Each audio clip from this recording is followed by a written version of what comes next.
Hello everybody and welcome back to 4th Age Guides. This is Count MRVHS with a look at an unplayable faction for the 4th Age Total War Dominion of Men. And yeah, we're really doing this.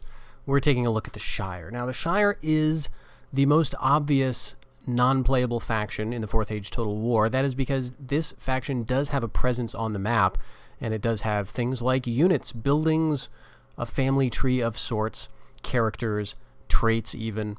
And so there is a lot of infrastructure, I guess you could say, on the bones of this faction. Of course, it is set to be unplayable because this is the Dominion of Men, and it didn't really make sense for us to have a full-fledged Hobbit faction running around. But for those of you masochists, for those of you who are just curious, it is possible to go into the text files and adjust things so you can actually, in a way, kind of play as the Shire. Now, we actually went as far, and I forgot doing this, but we went as far as writing up descriptions for the campaign, giving it an estimated difficulty, laughing at live dragons, which I would imagine would definitely be the case, as you will see when we take a look at the campaign settings. So let's just read this and let's see what the campaign looks like if you were to make that quick adjustment to make the Shire playable. Now, I'm not going to tell you exactly what to do to make the Shire playable.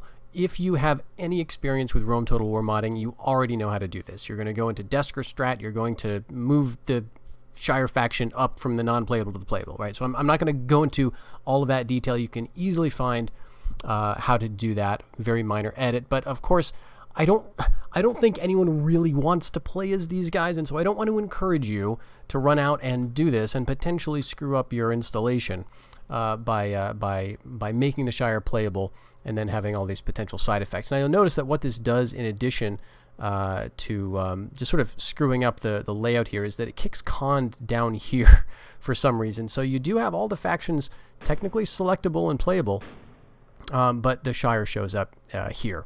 In any case, the Shire is estimated as a laughing at live dragons difficulty faction. That simply means that we imagine this would be one of the hardest factions to play in the mod if it were actually intended to be playable, which again, it is not. The Shire, with both the West March and the East March added in the early years of the 4th Age, was decreed a free land by King Elessar, a place under the protection of the Northern Scepter where no man could enter without the king's permission. And so it has remained ever since. The hobbits have gone on living much as they ever have, little knowing that war again has come to Middle-earth. And so for your entertainment value here, we've even gone as far as putting a little unit card of a Hobbit Archer right there. So let's take a look at the campaign. We've got it set to the typical recommended settings of decidedly Tookish for the campaign and bull roaring for the battles. The first thing you'll notice, though, is that the Shire faction is relatively skeletal in terms of its building and unit options. In fact, there are no building options, although it does have some unique buildings that are already pre-built. You cannot actually build anything yourself. There's nothing to build in any of these settlements. So you've built everything you can possibly create. Now you do start off with some canonical places. Fair Baron Hall in the Undertowers settlement. You've got the Library of the Towers, which I believe this is actually something from lore as well. In Mickle Delving, you have the Town Hall, which is the office of the Mayor of the Shire. You've got a Matham House. Of course, this is the place where Bilbo's mithril shirt was hung up for a while. Of course, you've got the Green Dragon, the Library of the Great Smiles. And over at Bucklebury, you've got the Library of Brandy Hall, and you've got Brandy Hall itself. So a bit of history in here. Now, you'll notice the portraits are basic BI portraits. You know, again, the idea of going through and getting Hobbit-accurate portraits just didn't seem worth it. So this is not a faction that is intended to be playable. We're doing just some experimental weirdness here. But let's take a look. We did go so far as to give them sub-factions and subcultures. So you've got 3 flavors of hobbits. You've got the Fallowhides, you've got the Harfoots, and you've got the Stores.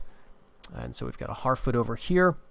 This hobbit belongs to the most numerous of the 3 strains of hobbits, smaller and shorter than other strains. They enjoy hillsides and burrowed dwellings. They are also the most friendly with dwarves, which has given many an appreciation for good craftsmanship. Less inclined to be leaders than other hobbits, Harfoots are somewhat wary of outsiders and tend to be independent-minded. They prefer to let folk see to their own affairs. So they get Typically, in addition to a -2 to law, they would also get a bonus to construction costs of, I think, a 10% discount. And they also get a bonus against enemy agents, something along those lines, I think, because they're more independent or wary of outsiders. This particular Harfoot only has the negative side of that subculture. So he's only seeing the -2 to law. He's not getting the bonuses. Again, in 4th Age, sometimes your characters will have all of the benefits and penalties associated with their subculture. Sometimes they'll have only the good stuff. Sometimes, like in this case, they'll have only the bad stuff. All right, he is, of course, a hobbit as well, descended from the small burrow-dwelling folk who lived along the vales of Anduin in the early years of the 3rd Age. Hobbits are shorter than dwarves and not known for great acts of valor as a race, but at need they reveal a surprising resilience. So they get some bonuses to public order, decrease to hit points, extra security versus enemy agents. I guess that's the hardiness there. Extra command when ambushing, and -1 command when commanding cavalry. That makes sense. I think this was a Fairbairn, or Fallowhide, rather. This hobbit belongs to the least numerous of the 3 strains of hobbits. Known for their adventurous nature, they often rise to be leaders and are most likely to lead their fellow hobbits in defense of their lands. Taller and slimmer than other hobbits, they enjoy forests and are skilled in arts, though not so much in craftsmanship. And so here we're seeing only the negatives for this one as well. I'm trying to think what those would be. So often rise to be leaders, so probably a bonus to defense, +1 command when defending or something along those lines. Enjoy forests might mean an ambush bonus as well. Skilled in arts could possibly mean, I don't know, maybe public order, maybe bonus to trade. I'll have to take a look at the traits. And then Bucklebury, I don't know if we have any stores at the beginning here. Nope, just another Fallowhide. But in any case, I think we have some stores in the save game that I'm going to look at a little while later. So in the initial stages, we have some units here to begin with, but you'll notice the garrisons are quite small. And in fact, there are only a couple, or 3 if you stretch it, units available to the Hobbit faction. But since we can't train anything, these Hobbit units that we begin with are the only Hobbit units we will get apart from new family members.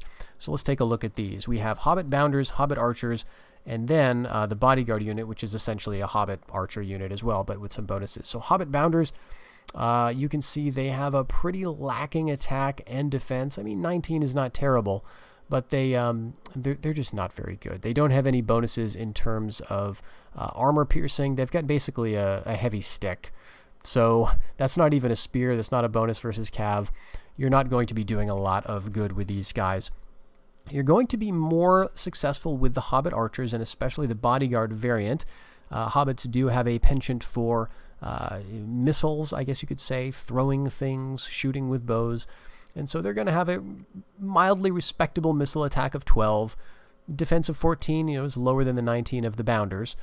But it's not nothing. So this is basically, you're going to be an ambush faction if you're playing as the Hobbits. These guys, the most notable thing about them is that all of your units can hide anywhere.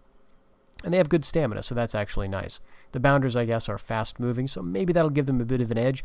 But I'm thinking that because they're short models, they are not going to be really effective on the battlefield. You're not going to be avoiding Mannish or Elven units, or even potentially orcs, at least the large orcs at any rate. They'll catch up to you pretty fast. So let's take this Bodyguard right out here, and we'll take a look at this unit. And it's Hobbit Archers. But there is a slight difference. So if we look at, let's take them both outside here. This unit has 8, let's see, so he's got a total of 6 experience.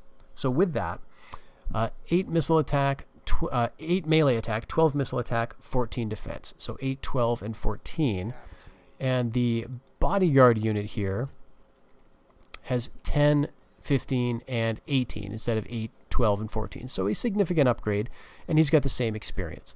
So the Bodyguard version of Hobbit Archers are actually probably the best unit you're going to get anyway, and so it's not maybe such a hardship that you can't actually train any of your own troops.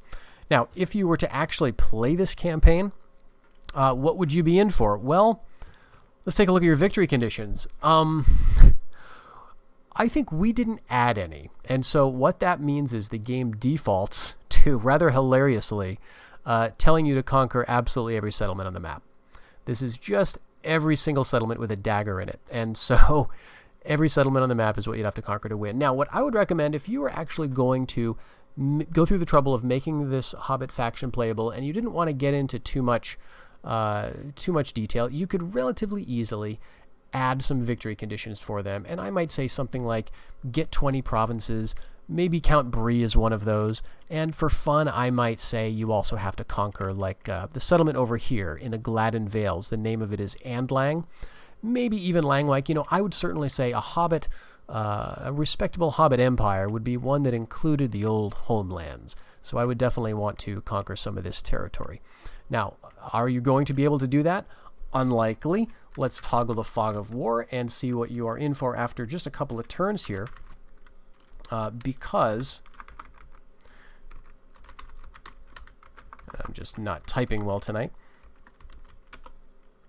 I don't know if it's just a special script that's attached to the Hobbit faction or if it's just some other crazy thing going on, but a Dunabar generates stacks like nothing I have ever seen when I was playing as the Shire. They are just insane. So let's just pass a few turns here and see what they do, because they will get a few scripted armies right at the beginning, and you can see, yes, already we've got something like 5 or... Look at this. Look at this. Who did this? Was this you, Eridan? What? I mean, 1, 2, 3, 4, 5, 6, 7, 8, 9, 10 full stacks right there. And so that's a script. That's something that fires at the beginning of the campaign. And this happens for all the factions, by the way, not this particular craziness of all these Adunabar stacks. But depending on the faction that you are playing, there is a script that will fire that will make certain factions stronger. So your traditional enemies, let's say. So if you're playing as the Reunited Kingdom, you're going to get a script that means that there will be a few more Adunabar stacks. Not this many, but a few more Adunabar stacks just to make life a little more difficult for you. If you're playing as Adunabar, on the other hand, there will be a few more Reunited Kingdom stacks that will spawn, or just an extra army or two, just to make things a little more difficult. But for the Shire, yeah, when I was playing, I was noticing that there's something like 10 or 12 just full stacks, and they probably get a ton of gold too, so they can just keep cranking out the units. So yeah, that's what you're in for if you want to play as the Shire. Now, you can't train anything. You can only get units from your family members coming of age, marrying, adoptions, things like that. But you could, if you wanted to set the victory conditions to something reasonable, like 20 settlements and, those few that I mentioned, you could actually get a lot of mileage out of a mercenary-only campaign, essentially. Just your starting units, your family members, and any mercenaries you can find. And if you were to do that, let's see if mercenaries have shown up yet. Yeah, immediately you can get some mercenary bowmen of Eriador right south in the Sarnford region, just south of your starting position. You can get some Eriador Rider mercenaries. These are very expensive, and I would not necessarily recommend getting them immediately. But those bowmen are quite good. I think they have the same range as you, 155 yards for these guys, and for your archers, it is what? 155 yards for your Hobbit Archers, and 155 yards for these guys. So these guys are basically just a mannish version. Let's see, their missile attack, your Bodyguards is 15. These guys have a missile attack of 17, so it's better. And they're going to be faster, but there's slightly fewer of them than there are in your own Bodyguard units usually. So yeah, that's definitely an option. You're going to find a lot of those archers, and those Eriador Rider cavalry, again, are going to be very, very respectable. It's certainly your strongest unit, and one, if you are skilled at using cavalry, you can make a lot of progress with them. That's it for Eriador mercenaries, though. So if you really want to do well as a mercenary only faction as the Shire, I would recommend getting down towards Dunland or at least Tharbad as soon as possible. What I did in my campaign, and we will see this, is I actually got an army and headed over here, got over to Lastbridge, and I spent a few turns, because you're not at war with Adunabar actually initially, so I did not declare war on anybody. I just sent my army over here to Lastbridge and then made my way through the zone of control of the city. and then down past Rivendell, down into Swanfleet. And at this point, I could start picking up Dunlending Mercenaries, which is a ranged, fairly cheap, ranged javelin unit with a shield and an axe. So they're somewhat of a hybrid. And then I just kept moving down. You can get more archers. Those Ariador bowmen show up down here as well. So just pick up all those mercenaries. And once you get past Rohan, Rohan does not have any mercenaries in it. But if you get over into here, you'll find mercenaries, mercenary swordsmen of Gondor.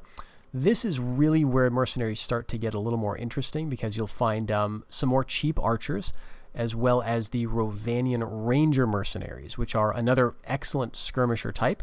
You'll also find some woodman axes around here. And you pass off into Rovania, you'll get some more cavalry, some of the Rovanian scout cavalry, very light lancers, a very good unit to get. Move into Rune, you'll get some slingers, and move down south, you'll find some other interesting things. Rune and this Nirn region and Khand all have Variag warrior mercenaries, which are very strong melee axe units.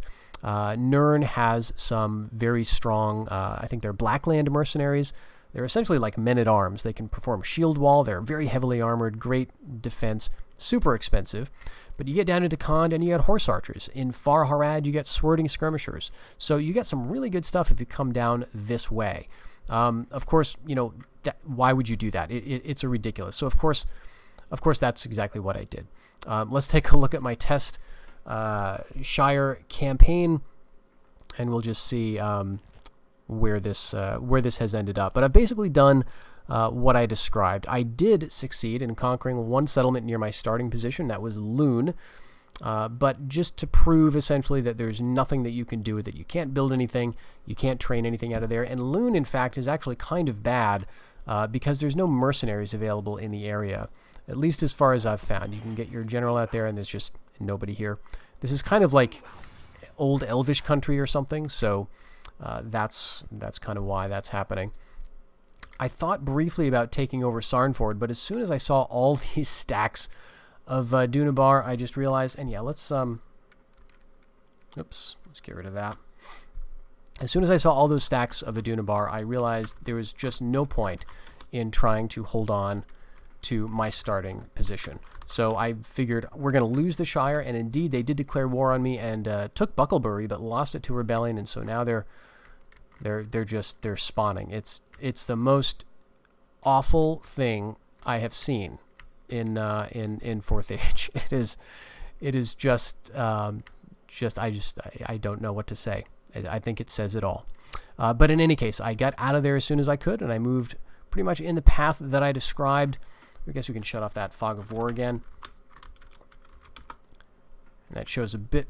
Well, I guess it doesn't really show my route, but it does show that I came down here. You share a line of sight, by the way, with a lot of other factions, with Dale, with the dwarves, with Rohan, the Reunited Kingdom, and the elves.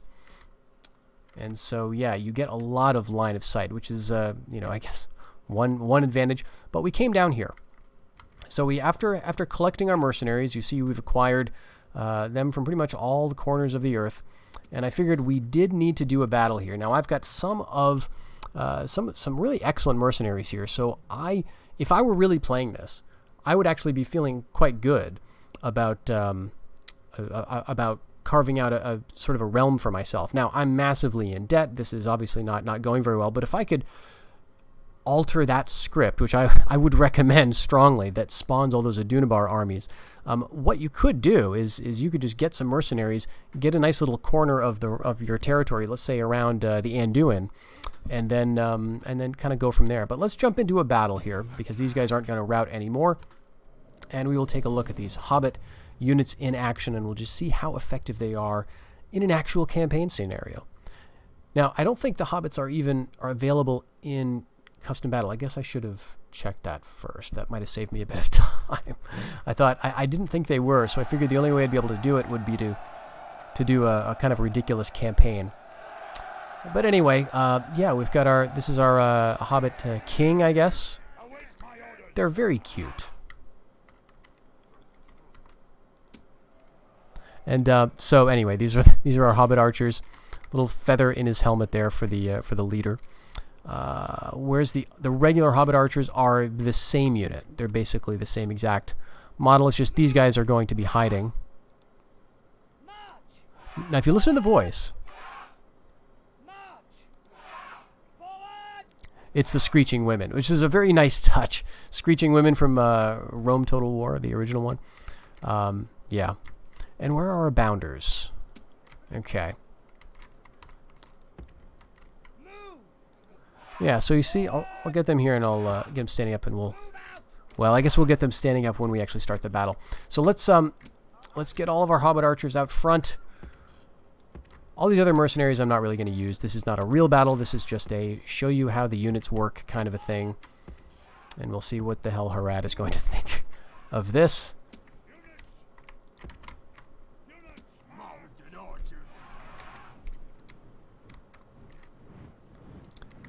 So let's just pause it right here now that they're kind of marching, so you can see them a bit better. Yeah, the Hobbit Bounders, they've got like sort of this staff with or like a two-handed club, I guess it is. The idea behind this unit is they are beating the bounds of the Shire, as the unit description indicates.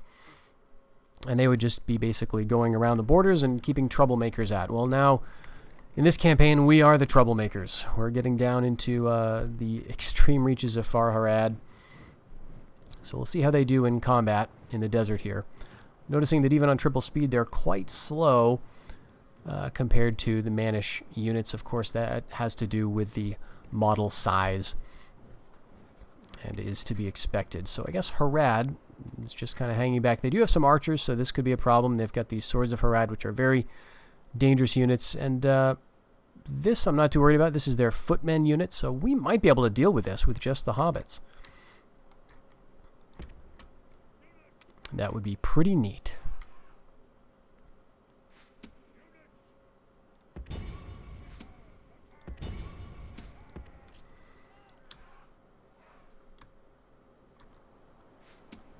Alright, here they are coming towards us.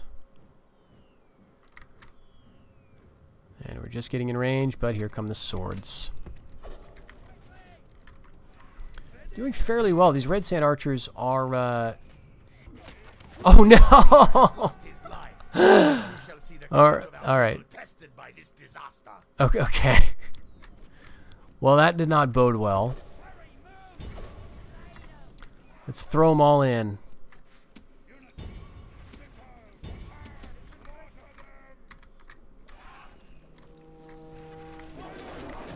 Going in for the charge. Let's see if we get any kills.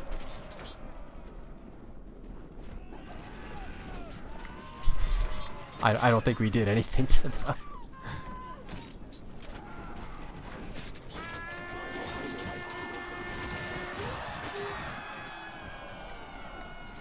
Listen to the wailing. Alright. This feels kind of cruel.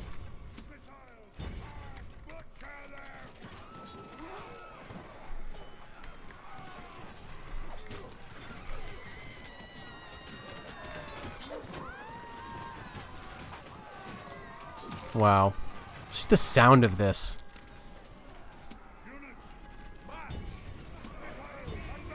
Alright, the Swords of Harad are down to 21. Let's focus on the footmen. Because honestly, those Red Sand Archers are gone. And I think we can deal with just the footmen.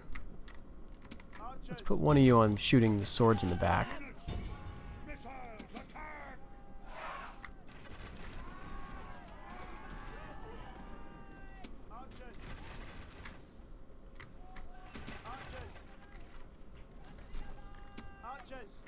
Ah. So they get someone to say archers in a hobbitish sounding way, I guess. Well, that's cool. Alright, down to 20, 19. I mean, all I need to do is bring the dragon shields over and these guys will rout. I would imagine. 11, 10. I'm going to turn around and fight with them in a second here. We're going to... yeah, we'll focus on the... There he goes.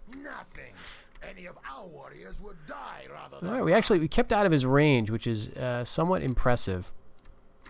So let's see if the other archers can take care of the swords of Harad. They're going to get a throw in.